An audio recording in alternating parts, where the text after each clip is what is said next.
তাত মই গ'লোঁ টয়লেট যাওঁ আৰু ৰাস্তাৰ অপজিটত এখন 7 ষ্টাৰ হোটেল আছে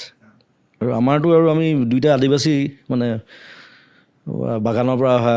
অসমীয়া পলাই অহা তেনেকুৱা ধৰণৰ চ' আমাৰ গেটআপ চেটআপবোৰ তেনেকুৱা 7 ষ্টাৰত মানে সোমাবলৈ অকণমান সি মানে ভয় খাইছে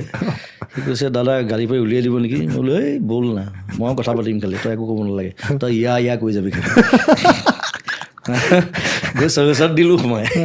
গৈ ঠাণ্ডাত গৈ টয়লেট গ'লোঁ এতিয়া ফটকৈ টয়লেট বুলি ক'বলৈ দিগদাৰ কাৰণ নিদিব বাহিৰতো যাবলৈ ড্ৰেছ আপ বেলেগ দেখিছে আমাৰ গেটআপ চব চাহবোৰ বহি আছে পাৰ্টি চলি আছে দুইফালে তাৰপিছত মই ক'লোঁ ৱেৰ ইজ দ্য বাৰ লগালগ মাথাত আহিলে বোলো বাৰখন ক'ত সোধো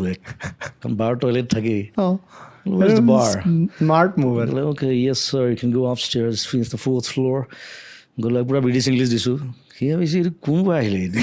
ওলা মোলা